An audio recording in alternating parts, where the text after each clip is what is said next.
अध्याय 9 साम्राज्यवाद की आलोचना।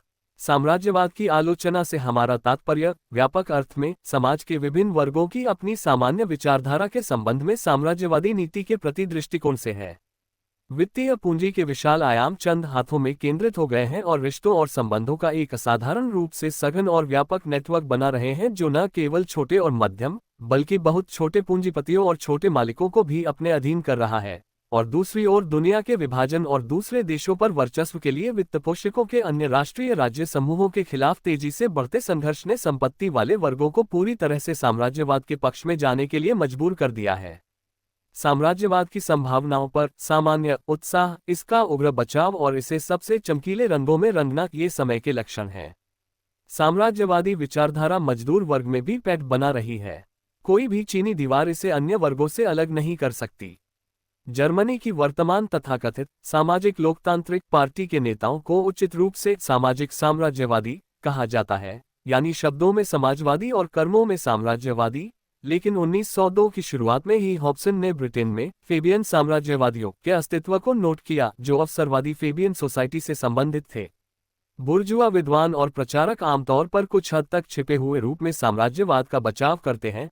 वे इसके पूर्ण प्रभुत्व और इसकी गहरी जड़ों को स्पष्ट करते हैं, विशिष्ट और गौण विवरणों को सामने लाने का प्रयास करते हैं और सुधार के लिए बिल्कुल हास्यास्पद योजनाओं जैसे कि ट्रस्टों या बैंकों आदि पर पुलिस की निगरानी के माध्यम से आवश्यक चीजों से ध्यान हटाने की पूरी कोशिश करते हैं।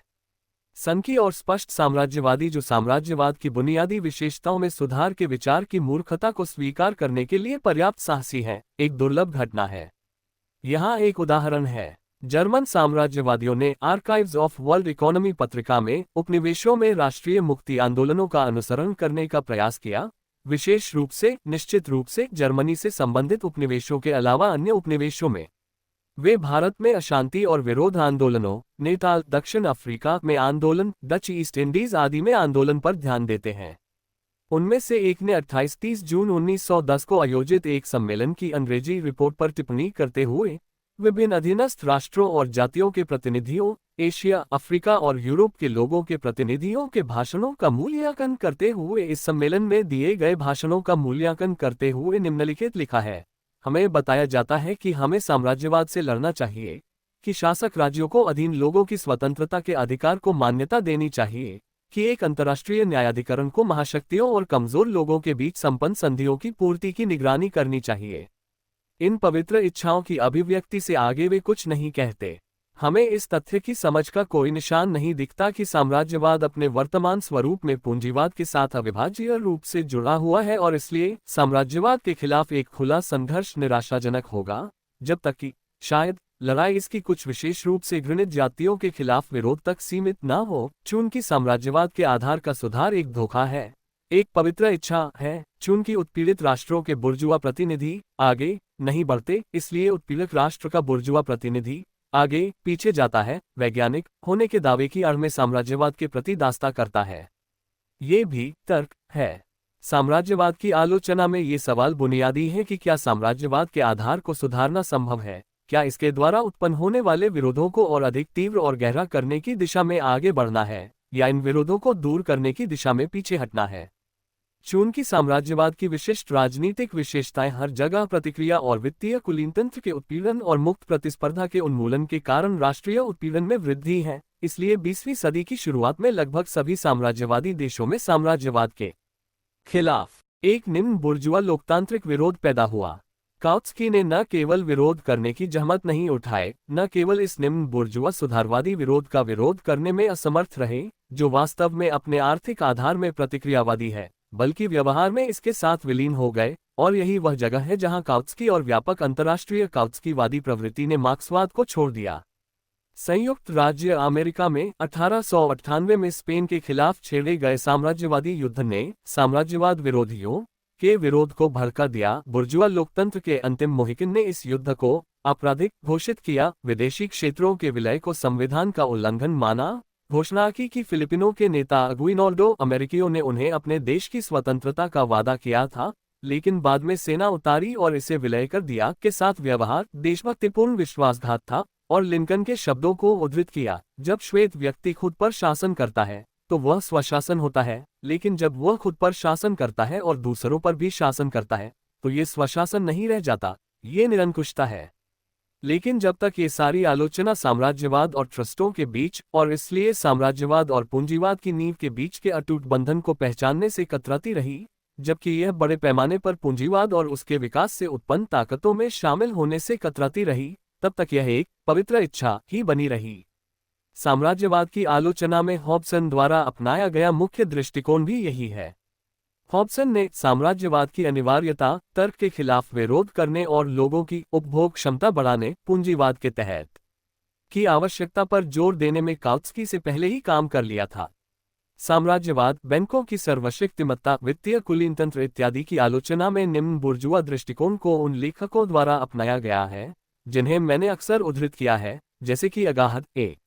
लैंसबर्ग, एल. एस्क्वेज और फ्रांसीसी लेखकों में विक्टर बेराड, जो 1900 में प्रकाशित इंग्लैंड और साम्राज्यवाद नामक एक सती पुस्तक के लेखक हैं। ये सभी लेखक, जो मार्क्सवादी होने का दावा नहीं करते हैं, साम्राज्यवाद की तुलना मुक्त प्रतिस्पर्धा और लोकतंत्र से करते हैं, बगदाद रेलवे योजना की निंदा करते हैं, जो संघर्ष और युद्ध की ओर ले जा रही है, शांति के लिए पवित्र कामना करते हैं, आदि। यह अंतर्राष्ट्रीय स्टॉक और शेयर जारी करने के आंकड़ों के संकलक ए. नेमारक पर भी लागू होता है, जिन्होंने अंतर्राष्ट्रीय प्रतिभूतियों का प्रतिनिधित्व करने वाले अरबों फ्रैंक की गणना करने के बाद 1912 में कहा, क्या ये विश्वास करना संभव है कि शांति भंग हो सकती है? कि इन विशाल आंकड़ों के सामने कोई भी युद्ध शुरू करने का जोखिम उठाएगा? बुर्जुआ अर्थशास्त्रियों की ओर से ऐसी सरलता आश्चर्यजनक नहीं है। इसके अलावा साम्राज्यवाद के तहत शांति के बारे में इतना भोलापन दिखाना और गंभीरता से बात करना उनके हित में है। लेकिन काउत्स्की के मार्क्सवाद में क्या बचा है, जब 1914, 1915 और 1916 में वो उसी बुर्जुआ सुधारवादी दृष्टिकोण को अपनाता है और पुष्टि करता है कि शांति के मामले में हर कोई सहमत है, साम्राज्यवादी, छद्म समाजवादी और सामाजिक शांतिवादी। साम्राज्यवाद के विश्लेषण और उसके अंतर्विरोधों की गहराई को उजागर करने के बजाय हमारे पास उन्हें एक तरफ करने, उनसे बचने की एक सुधारवादी, पवित्र इच्छा के अलावा कुछ नहीं है। यहाँ साम्राज्यवाद की काउत्स्की की आर्थिक आलोचना का एक नमूना है। वह 1872 और 1912 के लिए मिस्र के साथ ब्रिटिश निर्यात और आयात व्यापार के आंकड़े लेते हैं। ऐसा लगता है कि यह निर्यात और आयात व्यापार समग्र रूप से ब्रिटिश विदेशी व्यापार की तुलना में अधिक धीमी गति से बढ़ा है। इससे काउत्स्की निष्कर्ष निकालते हैं, हमारे पास यह मानने का कोई कारण नहीं है कि सैन्य कब्जे के बिना मिस्र के साथ ब्रिटिश व्यापार की वृद्धि कम होती, केवल आर्थिक कारकों के संचालन के परिणामस्वरूप। पूंजी के विस्तार की इच्छा को साम्राज्यवाद के हिंसक तरीकों से नहीं, बल्कि शांतिपूर्ण लोकतंत्र द्वारा सबसे अच्छा बढ़ावा दिया जा सकता है। काउत्स्की का ये तर्क, जिसे उनके रूसी कवचवाहक और सामाजिक अंधराष्ट्रवादियों के रूसी ढाल श्री स्पेक्टेटर द्वारा हर कुंजी में दोहराया जाता है, साम्राज्यवाद की काउत्स्की की आलोचना का आधार बनता है और इसीलिए हमें इस पर अधिक विस्तार से विचार करना चाहिए। हम हिल्फेर्डिन के एक उद्धरण से शुरुआत करेंगे, जिनके निष्कर्षों को काउत्स्की ने कई मौकों पर और विशेष रूप से अप्रैल 1915 में सभी समाजवादी सिद्धांतकारों द्वारा सर्वसम्मति से अपनाए जाने की घोषणा की है। हिल्फेर्डिन लिखते हैं, सर्वहारा वर्ग का काम अधिक प्रगतिशील पूंजीवादी नीति की तुलना मुक्त व्यापार और राज्य के प्रति शत्रुता के अब बीते युग की नीति से करना नहीं है। वित्तीय पूंजी की आर्थिक नीति, साम्राज्यवाद के प्रति सर्वहारा वर्ग का जवाब मुक्त व्यापार नहीं, बल्कि समाजवाद हो सकता है। सर्वहारा वर्ग की नीति का उद्देश्य आज मुक्त प्रतिस्पर्धा को बहाल करने का आदर्श नहीं हो सकता है, जो अब एक प्रतिक्रियावादी आदर्श बन गया है, बल्कि पूंजीवाद के उन्मूलन द्वारा प्रतिस्पर्धा का पूर्ण उन्मूलन है। काउत्स्की ने वित्तीय पूंजी के युग में एक प्रतिक्रियावादी आदर्श, शांतिपूर्ण लोकतंत्र, आर्थिक कारकों का मात्र संचालन की वकालत करके मार्क्सवाद से नाता तोड़ लिया, क्योंकि वस्तुगत रूप से यह आदर्श हमें एकाधिकार से गैर एकाधिकार पूंजीवाद की ओर वापस खींचता है, और यह एक सुधारवादी ठगी है। मिस्र या किसी अन्य उपनिवेश या अर्ध उपनिवेश के साथ व्यापार सैन्य कब्जे के बिना, साम्राज्यवाद के बिना और वित्तीय पूंजी के बिना अधिक बढ़ गया होता। इसका क्या मतलब है? अगर मुक्त प्रतिस्पर्धा सामान्य रूप से एकाधिकार या वित्तीय पूंजी के संबंधों, जुए यानी एकाधिकार या कुछ देशों द्वारा उपनिवेशों पर एकाधिकारवादी कब्जे द्वारा प्रतिबंधित नहीं होती, तो पूंजीवाद अधिक तेजी से विकसित होता। काउत्स्की के तर्क का कोई और अर्थ नहीं हो सकता, और ये अर्थ निरर्थक है। मान लीजिए कि किसी भी तरह के एकाधिकार के बिना मुक्त प्रतिस्पर्धा ने पूंजीवाद और व्यापार को और अधिक तेजी से विकसित किया होगा। लेकिन जितनी तेजी से व्यापार और पूंजीवाद विकसित होता है, उत्पादन और पूंजी का उतना ही अधिक संकेंद्रण होता है, जो एकाधिकार को जन्म देता है। और एकाधिकार पहले ही पैदा हो चुके हैं, बिल्कुल मुक्त प्रतिस्पर्धा से। भले ही एकाधिकार ने अब प्रगति को धीमा करना शुरू कर दिया हो, लेकिन यह मुक्त प्रतिस्पर्धा के पक्ष में तर्क नहीं है, जो एकाधिकार को जन्म देने के बाद असंभव हो गया है। काउत्स्की के तर्क को चाहे जिस ओर मोड़ा जाए, उसमें प्रतिक्रियावाद और बुर्जुआ सुधारवाद के अलावा कुछ नहीं मिलेगा। भले ही हम इस तर्क को सही कर दें और कहें, जैसा कि स्पेक्टेटर कहता है, कि ब्रिटेन के साथ उपनिवेशों का व्यापार अब अन्य देशों के साथ उनके व्यापार की तुलना में अधिक धीमी गति से विकसित हो रहा है, ये काउत्स्की को नहीं बचाता है, क्योंकि यह एकाधिकार भी है, साम्राज्यवाद भी है जो ग्रेट ब्रिटेन को हरा रहा है। केवल ये दूसरे देश अमेरिका, जर्मनी का एकाधिकार और साम्राज्यवाद है। ये ज्ञात है कि कार्टेल ने सुरक्षात्मक टैरिफ के एक नए और अजीब रूप को जन्म दिया है, यानी निर्यात के लिए उपयुक्त वस्तुओं को संरक्षित किया जाता है। एंगेल्स ने पूंजी के खंड 3 में इसका उल्लेख किया है। ये भी ज्ञात है कि वित्तीय पूंजी को जोड़ने वाले कार्टेलों की अपनी एक विशिष्ट प्रणाली है, जिससे कट रेट कीमतों पर माल निर्यात करना, या जैसा कि अंग्रेज इसे कहते हैं, डंपिंग कहते हैं। किसी दिए गए देश के भीतर कार्टेल अपने माल को ऊंचे एकाधिकार मूल्यों पर बेचता है, लेकिन प्रतिस्पर्धी को मात देने, अपने स्वयं के उत्पादन को अधिकतम बढ़ाने आदि के लिए उन्हें विदेशों में बहुत कम कीमत पर बेचता है।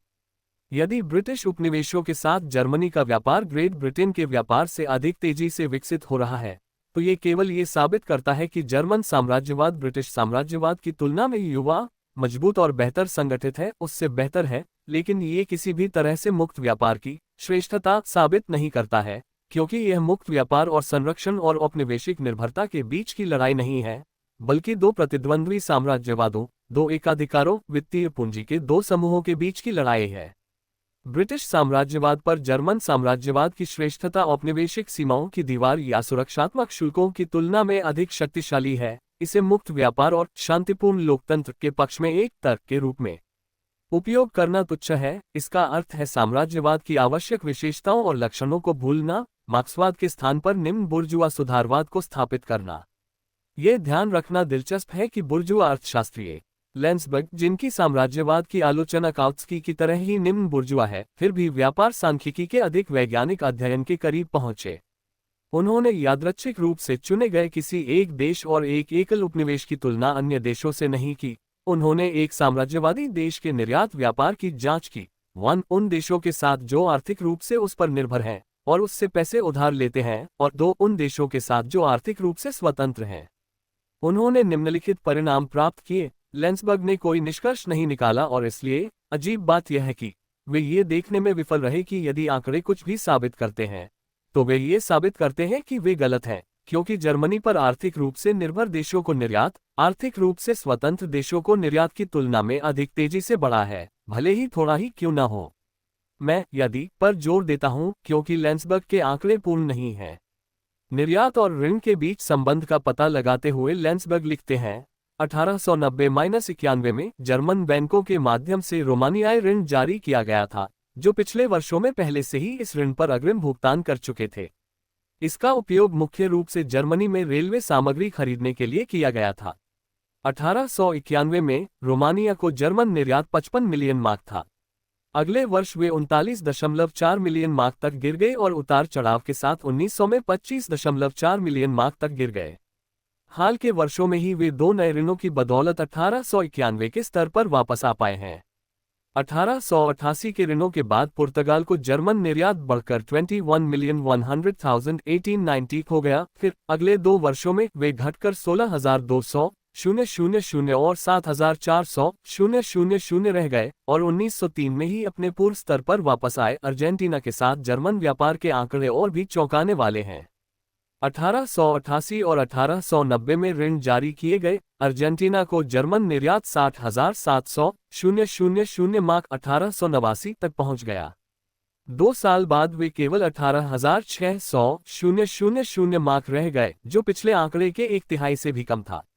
1901 तक वे फिर से नहीं आए और 1889 के स्तर को पार नहीं कर पाए, और तब भी केवल राज्य और नगर पालिकाओं द्वारा जारी किए गए नए ऋणों के परिणामस्वरूप बिजली स्टेशनों के निर्माण के लिए अग्रिम राशि और अन्य ऋण संचालन के साथ 1889 के ऋण के परिणामस्वरूप चिली को निर्यात 45,200,000 मार्क 1892 में तक बढ़ गया और एक साल बाद 22,500,000 मार्क तक गिर गया। 1906 में जर्मन बैंकों द्वारा जारी किए गए एक नए चिली ऋण के बाद 1907 में निर्यात में 84,700,000 मार्क की वृद्धि हुई, जो 1908 में फिर से 52,400,000 मार्क तक गिर गया। इन तथ्यों से लैंसबर्ग मनोरंजक निम्न बुर्जुआ नैतिकता निकालते हैं कि जब निर्यात व्यापार ऋणों से बंधा होता है तो ये कितना अस्थिर और अनियमित होता है।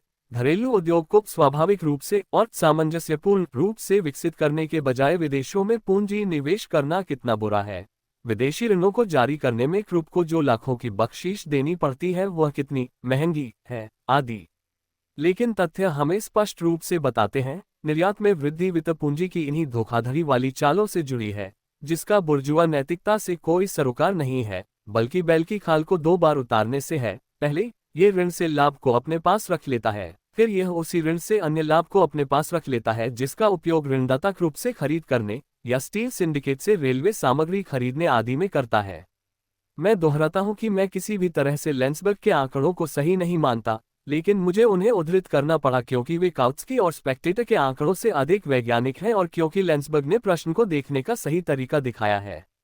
निर्यात आदि के संबंध में वित्तीय पूंजी के महत्व पर चर्चा करते समय किसी को निर्यात के संबंध को विशेष रूप से और केवल वित्तपोषकों की चालों के साथ, विशेष रूप से और केवल कार्टेल आदि द्वारा माल की बिक्री के साथ अलग से पहचानना चाहिए। उपनिवेशों की तुलना गैर उपनिवेशों से, एक साम्राज्यवाद की तुलना दूसरे साम्राज्यवाद से, एक अर्ध उपनिवेश या उपनिवेश मिस्र की तुलना अन्य सभी देशों से करना, प्रश्न के मूल सार से बचना और उसे स्पष्ट करना है। काउत्स्की की साम्राज्यवाद की सैद्धांतिक आलोचना का मार्क्सवाद से कोई लेना देना नहीं है और यह अवसरवादियों और समाज राष्ट्रवादियों के साथ शांति और एकता के प्रचार के लिए केवल एक प्रस्तावना के रूप में कार्य करती है, ठीक इसी कारण से कि यह साम्राज्यवाद के अत्यंत गहन और मौलिक अंतर्विरोधों से बचती है और उन्हें स्पष्ट करती है। एक अधिकार और मुक्त प्रतिस्पर्धा के बीच अंतर्विरोध जो इसके साथ साथ मौजूद है, वित्तीय पूंजी के विशाल संचालन और विशाल मुनाफे और मुक्त बाजार में ईमानदार व्यापार के बीच, एक ओर कार्टेल और ट्रस्टों के बीच और दूसरी ओर गैर कार्टेलकृत उद्योग के बीच अंतर्विरोध आदि। काउत्स्की द्वारा आविष्कृत अति साम्राज्यवाद का कुख्यात सिद्धांत भी उतना ही प्रतिक्रियावादी है। 1915 में इस विषय पर उनके तर्कों की तुलना 1902 में हॉब्सन के तर्कों से करें। काउत्स्की कहते हैं, क्या वर्तमान साम्राज्यवादी नीति को एक नई अति साम्राज्यवादी नीति द्वारा प्रतिस्थापित नहीं किया जा सकता है, जो राष्ट्रीय वित्तीय पूंजी की आपसी प्रतिद्वंद्विता के स्थान पर अंतर्राष्ट्रीय रूप से एकजुट वित्तीय पूंजी द्वारा दुनिया के संयुक्त शोषण को पेश करेगी? पूंजीवाद का ऐसा नया चरण किसी भी तरह से कल्पनीय है। क्या इसे हासिल किया जा सकता है? इस प्रश्न का उत्तर देने में सक्षम होने के लिए अभी भी पर्याप्त आधारों का अभाव है। हॉब्सन, इस प्रकार ईसाई जगत कुछ बड़े संघीय साम्राज्यों में विभाजित है, जिनमें से प्रत्येक में असभ्य आश्रितों का एक समूह है, जो कई लोगों को वर्तमान प्रवृत्तियों का सबसे वैध विकास प्रतीत होता है और जो अंतर साम्राज्यवाद के सुनिश्चित आधार पर स्थायी शांति की सबसे अच्छी आशा प्रदान करेगा। काउत्स्की ने अति साम्राज्यवाद या अति साम्राज्यवाद कहा, जिसे हॉब्सन ने 13 साल पहले अंतर साम्राज्यवाद के रूप में वर्णित किया था। एक नया और चतुर शब्द गढ़ने के अलावा, एक लैटिन उपसर्ग को दूसरे से बदलने के अलावा, काउत्स्की ने वैज्ञानिक विचार के क्षेत्र में जो एकमात्र प्रगति की है वह ये है कि उन्होंने मार्क्सवाद के रूप में वह प्रस्तुत किया जिसे हॉब्सन ने वास्तव में अंग्रेजी पादरियों की बोली के रूप में वर्णित किया था। एंग्लो-बोअर युद्ध के बाद इस अत्यधिक सम्माननीय जाति के लिए ब्रिटिश मध्यम वर्ग और उन श्रमिकों को सांत्वना देने के लिए अपना मुख्य प्रयास करना काफी स्वाभाविक था जिन्होंने दक्षिण अफ्रीका के युद्ध के मैदानों पर अपने कई रिश्तेदारों को खो दिया था और जो ब्रिटिश वित्तपोषकों के लिए और भी अधिक लाभ की गारंटी देने के लिए उच्च करों का भुगतान करने के लिए बाध्य थे। और इस सिद्धांत से बेहतर सांत्वना क्या हो सकती है कि साम्राज्यवाद इतना बुरा नहीं है, कि यह अंतर या अतीत साम्राज्यवाद के करीब है जो स्थायी शांति सुनिश्चित कर सकता है। चाहे अंग्रेज पादरी या भावुक काउत्स्की के इरादे कितने भी अच्छे क्यों न रहे हों, काउत्स्की के सिद्धांत का एकमात्र वस्तुगत यानी वास्तविक सामाजिक महत्व यही है। ये जनता को पूंजीवाद के तहत स्थायी शांति की उम्मीदों के साथ सांत्वना देने का सबसे प्रतिक्रियावादी तरीका है, जो वर्तमान समय के तीखे विरोधों और गंभीर समस्याओं से उनका ध्यान हटाकर भविष्य के काल्पनिक अति साम्राज्यवाद की भ्रामक संभावनाओं की ओर ले जाता है। जनता को धोखा देना काउत्स्की के मार्क्सवादी सिद्धांत में बस यही है। वास्तव में जर्मन मजदूरों और सभी देशों के मजदूरों के सामने कौत्स्की द्वारा प्रस्तुत की गई संभावनाओं की पूरी तरह से झूठी कल्पना करने के लिए सुप्रसिद्ध और निर्विवाद तथ्यों की तुलना करना ही पर्याप्त है। आइए हम भारत, इंडोचीन और चीन पर विचार करें। ये सर्वविदित है कि 6 से 700 मिलियन की आबादी वाले ये तीन औपनिवेशिक और अर्ध औपनिवेशिक देश कई साम्राज्यवादी शक्तियों, great Britain, France, Japan, America आदि की वित्तीय पूंजी के शोषण के अधीन हैं। आइए हम मान लें कि ये साम्राज्यवादी देश इन एशियाई राज्यों में अपनी संपत्ति, अपने हितों और अपने प्रभाव क्षेत्रों की रक्षा या विस्तार करने के लिए एक दूसरे के खिलाफ गठबंधन बनाते हैं। ये गठबंधन अंतर साम्राज्यवादी या अति साम्राज्यवादी गठबंधन होंगे। आइए हम मान लें कि सभी साम्राज्यवादी देश एशिया के इन हिस्सों के शांतिपूर्ण विभाजन के लिए एक गठबंधन बनाते हैं। ये गठबंधन अंतर्राष्ट्रीय रूप से एकजुट वित्तीय पूंजी का गठबंधन होगा। 20वीं सदी के इतिहास में इस तरह के गठबंधनों के वास्तविक उदाहरण हैं। उदाहरण के लिए चीन के प्रति शक्तियों का रवैया। हम पूछते हैं, क्या ये कल्पनीय है, यह मानते हुए कि पूंजीवादी व्यवस्था बरकरार है? और यह ठीक वही धारणा है जो काउत्स्की ने बनाई है कि ऐसे गठबंधन अस्थायी से अधिक होंगे कि वे हर संभव रूप में घर्षण, संघर्ष और संघर्ष को खत्म कर देंगे। प्रश्न को स्पष्ट रूप से प्रस्तुत किया जाना चाहिए, क्योंकि नकारात्मक उत्तर के अलावा कोई अन्य उत्तर देना असंभव है। ऐसा इसलिए है क्योंकि पूंजीवाद के तहत प्रभाव क्षेत्रों, हितों, उपनिवेशों आदि के विभाजन के लिए एकमात्र बोधगम्य आधार भाग लेने वालों की ताकत, उनकी सामान्य आर्थिक, वित्तीय, सैन्य ताकत आदि की गणना है।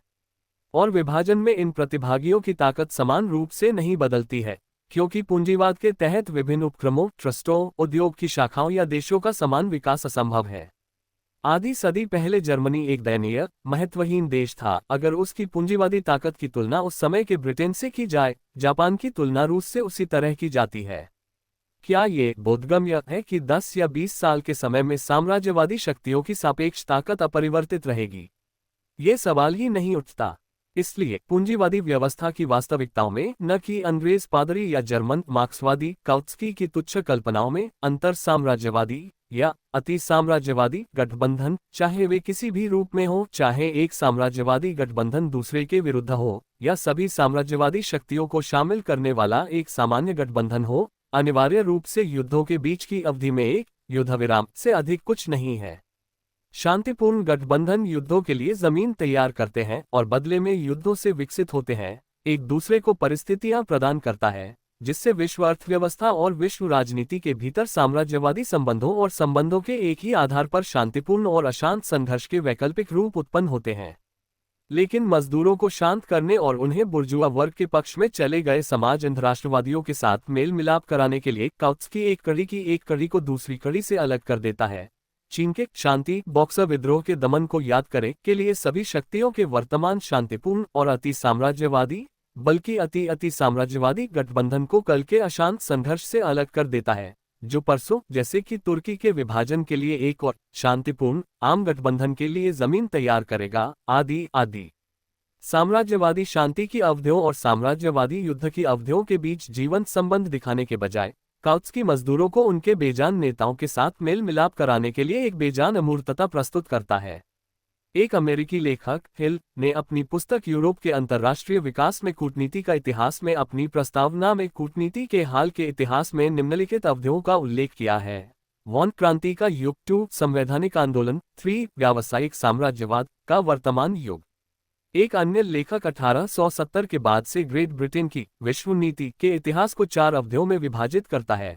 1 पहला एशियाई काल, भारत की और मध्य एशिया में रूस की प्रगति के खिलाफ संघर्ष का। 2 अफ्रीकी काल, लगभग 1885-1902 अफ्रीका के विभाजन के लिए फ्रांस के खिलाफ संघर्ष। 1898 की फशोदा घटना जिसने उसे फ्रांस के साथ युद्ध के करीब ला दिया। 3 दूसरा एशियाई काल, रूस के खिलाफ जापान के साथ गठबंधन। और 4 1905 में बैंकर रीसर ने लिखा, राजनीतिक गश्ती झड़पें वित्तीय क्षेत्र में होती हैं, जिसमें दिखाया गया कि कैसे इटली में संचालित फ्रांसीसी वित्तीय पूंजी इन देशों के राजनीतिक गठबंधन के लिए रास्ता तैयार कर रही थी, और कैसे जर्मनी और ग्रेट ब्रिटेन के बीच फारस को लेकर सभी यूरोपीय पूंजीपतियों के बीच चीनी ऋणों को लेकर संघर्ष विकसित हो रहा था। देखिए, साधारण साम्राज्यवादी संघर्षों के साथ उनके अविभाज्य संबंध में शांतिपूर्ण अति साम्राज्यवादी गठबंधनों की जीवित वास्तविकता। साम्राज्यवाद के सबसे गहरे अंतर्विरोधों को छिपाने के लिए काउत्स्की ने जो काम किया है, वह अनिवार्य रूप से साम्राज्यवाद को चमकीले रंगों में चित्रित करने तक सीमित है, जो साम्राज्यवाद की राजनीतिक विशेषताओं की इस लेखक की आलोचना में अपनी छाप छोड़ता है। साम्राज्यवाद वित्तीय पूंजी और एकाधिकार का युग है, जो हर जगह स्वतंत्रता के लिए नहीं बल्कि वर्चस्व के लिए प्रयास करता है। राजनीतिक व्यवस्था चाहे जो भी हो, इन प्रवृत्तियों का परिणाम हर जगह प्रतिक्रिया और इस क्षेत्र में विरोधों की अत्यधिक तीव्रता है। राष्ट्रीय उत्पीड़न का जुआ और विलय के लिए प्रयास, यानी राष्ट्रीय स्वतंत्रता का उल्लंघन, क्योंकि विलय राष्ट्रों के आत्मनिर्णय के अधिकार का उल्लंघन है, विशेष रूप से तीव्र हो जाता है। हिल्फेडिंग ने साम्राज्यवाद और राष्ट्रीय उत्पीड़न के तीव्र होने के बीच संबंध को सही ढंग से नोट किया है। वे लिखते हैं, नए खुले देशों में उनमें आयातित पूंजी विरोध को तीव्र करती है और घुसपैठियों के खिलाफ राष्ट्रीय चेतना के प्रति जागृत लोगों के लगातार बढ़ते प्रतिरोध को उत्तेजित करती है। ये प्रतिरोध आसानी से विदेशी पूंजी के खिलाफ खतरनाक उपायों में विकसित हो सकता है। पुराने सामाजिक संबंध पूरी तरह से क्रांतिकारी हो जाते हैं। इतिहास रहित राष्ट्रों का सदियों पुराना कृषि अलगाव नष्ट हो जाता है और वे पूंजीवादी भंवर में फंस जाते हैं। पूंजीवाद खुद धीरे धीरे पराधीन लोगों को उनकी मुक्ति के लिए साधन और संसाधन प्रदान करता है और वे उस लक्ष्य को प्राप्त करने के लिए निकल पड़ते हैं जो कभी यूरोपीय राष्ट्रों को सबसे ऊंचा लगता था, आर्थिक और सांस्कृतिक स्वतंत्रता के साधन के रूप में एक संयुक्त राष्ट्रीय राज्य का निर्माण। राष्ट्रीय स्वतंत्रता के लिए यह आंदोलन यूरोपीय पूंजी को उसके सबसे मूल्यवान और सबसे आशाजनक शोषण के क्षेत्रों में खतरा पैदा करता है, और यूरोपीय पूंजी अपने सैन्य बलों को लगातार बढ़ाकर ही अपना वर्चस्व बनाए रख सकती है। इसमें यह भी जोड़ना होगा कि यह केवल नए खुले देशों में ही नहीं बल्कि पुराने देशों में भी हो रहा है, जहां साम्राज्यवाद के कारण विलय हो रहा है, राष्ट्रीय उत्पीड़न बढ़ रहा है और परिणामस्वरूप प्रतिरोध भी बढ़ रहा है। साम्राज्यवाद द्वारा राजनीतिक प्रतिक्रिया की तीव्रता पर आपत्ति जताते हुए काउत्स्की एक ऐसे प्रश्न को छिपा देते हैं जो विशेष रूप से जरूरी हो गया है, अर्थात साम्राज्यवाद के युग में अवसरवादियों के साथ एकता की असंभवता। विलय पर आपत्ति जताते हुए वह अपनी आपत्तियों को ऐसे रूप में प्रस्तुत करते हैं जो अवसरवादियों के लिए सबसे स्वीकार्य और कम से कम आक्रामक हो। वह खुद को एक जर्मन श्रोताओं को संबोधित करते हैं, फिर भी वह सबसे सामयिक और महत्वपूर्ण बिंदु को अस्पष्ट कर देते हैं। उदाहरण के लिए, जर्मनी द्वारा अल्सेस लोरेन का विलय। काउत्स्की के इस मानसिक विचलन का मूल्यांकन करने के लिए मैं निम्नलिखित उदाहरण लूंगा। मान लीजिए कि जापानी अमेरिकियों द्वारा फिलीपींस के विलय की निंदा करते हैं। सवाल यह है कि क्या कई लोग यह मानेंगे कि वह ऐसा इसलिए कर रहा है क्योंकि उसे इस तरह के विलय से डर लगता है, न कि इसलिए कि वह खुद फिलीपींस को अपने में मिलाना चाहता है। और क्या हमें यह मानने के लिए बाध्य नहीं होना चाहिए कि विलय के खिलाफ जापान द्वारा छेड़ी गई लड़ाई को तभी ईमानदार और राजनीतिक रूप से ईमानदार माना जा सकता है जब वह जापान द्वारा कोरिया के विलय के खिलाफ लड़े और कोरिया को जापान से अलग होने की स्वतंत्रता का आग्रह करे। काउत्स्की का साम्राज्यवाद का सैद्धांतिक विश्लेषण, साथ ही साम्राज्यवाद की उनकी आर्थिक और राजनीतिक आलोचना एक ऐसी भावना से पूरी तरह से प्रभावित है जो मार्क्सवाद से बिल्कुल मेल नहीं खाती, जिसमें साम्राज्यवाद के बुनियादी अंतर्विरोधों को छिपाने और उन पर पर्दा डालने की कोशिश की गई है, तथा यूरोपीय मजदूर वर्ग के आंदोलन में अवसरवाद के साथ टूटती एकता को हर कीमत पर बचाए रखने की कोशिश की गई है।